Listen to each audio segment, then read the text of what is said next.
Bismillahirrahmanirrahim. Dengan nama Allah yang Maha Pengasih lagi Maha Penyayang. Surah Al-Baqarah ayat 43 sampai ayat 50. Wa aqimus sholata, dirikanlah salat.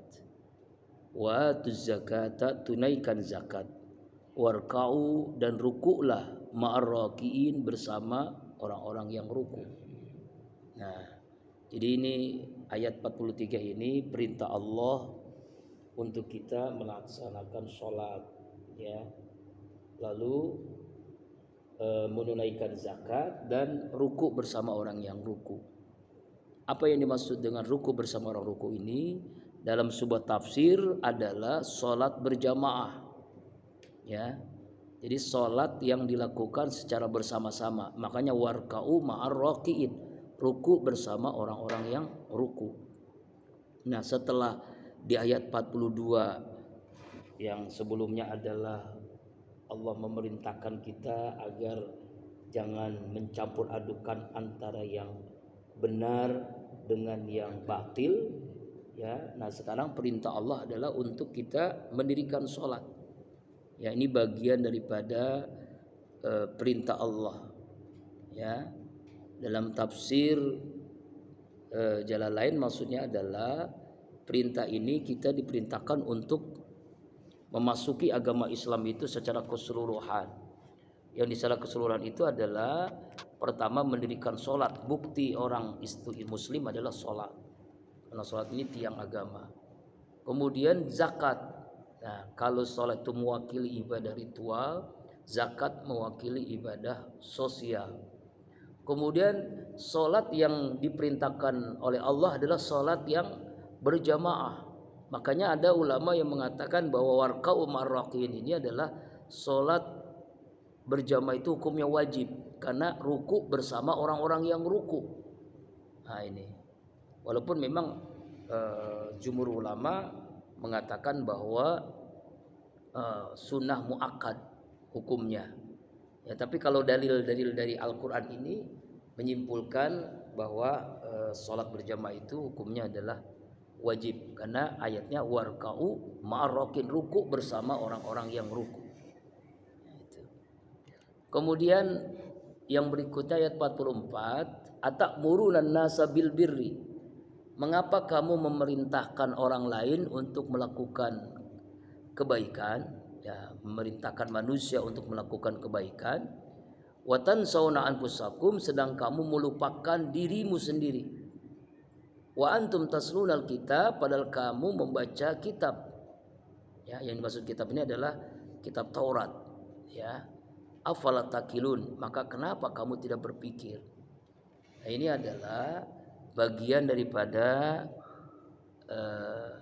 kecaman Allah kepada orang yang hanya memerintah tapi tidak melaksanakan.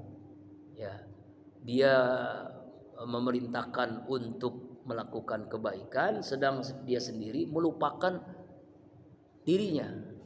Alhamdulillah. Alhamdulillah. Bawa truk kan sekarang. Ini kita rame-rame di sini. Masya. Mohon maaf Pak. Iya, nggak apa-apa. Ini untuk bos saya, Ibu Lasma. Alhamdulillah. Alhamdulillah. Hanya berdua ya? Ada bertiga lagi ngambil air, airnya kata habis di sini. Palestine. Oh ya, Palestine ya. Palestina. Ya. Palestina ya. Kalau bahasa Arabnya Palestine bahasa Inggris ya. Ya, enggak apa. Ayat 43 sampai 50 Al-Baqarah. Al-Baqarah itu halaman 7. Ya. Sekarang 44 nih. Ya. Saya ulang lagi. Jadi ayat 44 ini ada orang yang memerintahkan kebaikan. Nah, ini sindiran ya, bukan kecaman buat para ustadz ini ya. Para penceramah, para dai, para mubalik ya. Dia memerintahkan kebaikan sedang dia sendiri tidak melakukannya. Seperti ibaratnya itu lilin. Lilin itu menerangi orang lain sedang diri sendirinya terbakar habis. Nah, itu. Ya, dia memerintahkan sholat berjamaah, dia sendiri tidak melaksanakan sholat berjamaah. Memerintahkan dia untuk sedekah, dia sendiri tidak mau bersedekah. Ini namanya kecaman buat orang-orang yang seperti itu tuh, membakar dirinya. Ya, buat orang lain baik, ya, memerintahkan kebaikan, sedang diri sendiri tidak kebaikan. Ini beda ya. Beda ya. Ini edisi imut-imut. Edisi imut. Edisi premier. Masya Allah. Edisi seserahan Pak. Allah. Seserahan. Alhamdulillah. Terima kasih. Ini bahasa untuk kita bahasa nanti. Masya Allah. Iya. Iya. Iya.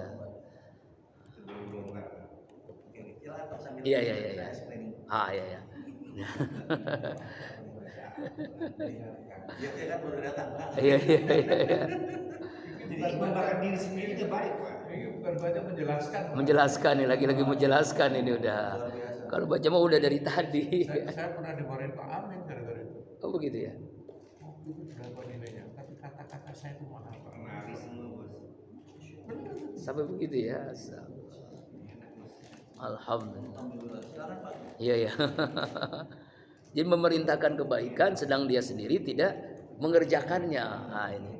Kalau dalam tafsir Katsir bahkan dikaitkan dengan ayat yang lain, yaitu kabura maqtan indallahi an taqulu ma la taf'alun. Dosa yang sangat besar adalah orang memerintahkan kebaikan sedang dia sendiri tidak melaksanakannya. Dosa besar itu. Dosa besar. Pak, halaman 7. Halaman 7 tadi sudah disampaikan. Halaman 7 tuh udah tahu. Halaman 7 43 sampai 50 yang sekarang dijelasin ayat 44. Ya. Udah dikirim juga. Udah dikirim ke grup ya. Jadi artinya adalah dia melupakan dirinya gitu. Seperti tadi saya sampaikan, Bukan seperti berkorban Pak namanya Pak. berkorban bukan. Bukan berkorban. Bukan. Biarin deh Pak, saya nggak apa-apa, yang penting orang lain makan misalnya. Oh yang salah itu. Saya pernah Salah gitu. istrinya teman saya itu marah. Ini gimana? Saya nggak mau kamu jadi lilin. Itu orang bodoh. Jadi apa Pak? Lilin. Kalau menerangin orang itu ya dirinya sendiri. Ya. Nah, Jangan sampai sia-sia. betul. Cuma saya marahin suaminya. Bener ya. Ya, makanya dai itu, penceramah itu harusnya seperti matahari. Dirinya menerangi dan juga bisa menerangi orang lain. Jangan seperti lilin tadi. Ini ayat 44 ini sindiran yang luar biasa, kecaman bukan sini, hanya kecaman. Tapi ada juga Pak, Iya. saya Nah, kadang-kadang kita gampang mengganti punggung orang lain tapi susah mengganti punggung diri sendiri. iya, itulah memang apa namanya? Kita kadang-kadang Ujiannya lebih berat. Iya, betul. orang lain bisa tapi ujian terhadap diri kita dan keluarga kita susah mengganti. Iya. Nah, Iya, itu. kayak sih. Berat Pak, baru kasih gini aja. Iya. Baru prototin istri aja udah takut. Boleh lagi. Baru pergi mau ceramah lupa telepon istri. Iya. Tapi yang Itu siapa itu? yang ketiga tadi Pak Wadan sama Pak dari dulu sini ini bagus sekali. Iya betul. Wa aqimus sholat. Wa atuz zakat. Sholatnya sederhana. Iya. Karena sholat jadi karena sholat dan bayar zakat. Tapi berikutnya itu Pak ini Warka'u ma'ar raki'in. Rukulah bersama orang yang ruku. Maksudnya sholat berjamaah. Jadi ayat tadi itu 43 itu kewajiban sholat berjamaah itu sesuai dengan Al-Quran Al-Baqarah 43. Warka'u ma'ar raki'in. Nah, jadi 44 ini kecaman orang yang memerintahkan kebaikan sedang diri sendiri tidak melaksanakannya. Kemudian Al-Baqarah 45 wasta'inu bis-sabri was-shalah. Ini nih. Ya, minta pertolonganlah kamu dengan sabar, was-shalat dan salat. Ini dua hal yang tidak terpisahkan. Punya masalah apapun, solusinya dua, sabar, salat. Wa innaha lakabiratun ila alal khasir, dan sesungguhnya yang demikian itu sabar dan salat itu berat. Ya, illa alal khasiin, kecuali orang yang salatnya khusyuk. Ya, masalah rezeki, masalah utang, masalah keluarga, masalah pribadi, masalah pekerjaan, untuk solusinya caranya adalah sabar dan salat.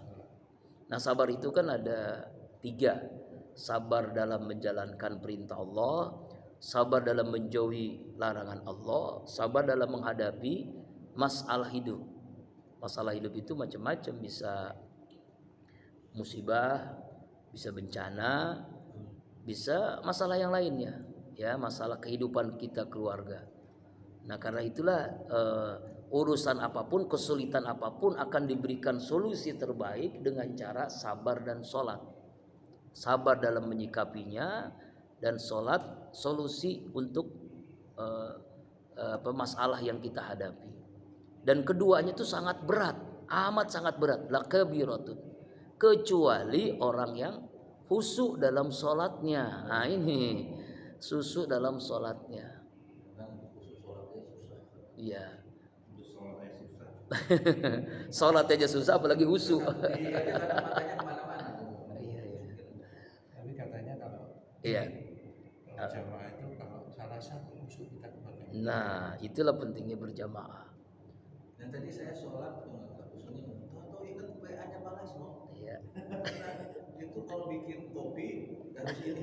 Astagfirullah. Benar Pak. Astagfirullah. Sering ya. Mas. Makanya itu ya, Hmm. saya salah satu yang memotivasi saya itu karena saya di rumah nggak bisa khusyuk. Iya, betul. Syukur-syukur saya sudah bangun pagi itu kan susah. Sia-sia nanti kalau kita bangun pagi kosong. Di sholat kita aja ada yang salah, harusnya 5, dia 7 bukan. Yang keduanya. Apa bagaimana? Allahu Akbar. Lewat deh sampai 7. Siapa? Di Takbiratul Ihram yang pertama 7, yang kedua 5. Sholat ini. Oh, sholat sunnah, sholat Idul Fitri Adha. Iya. Itu aja bisa kelewat.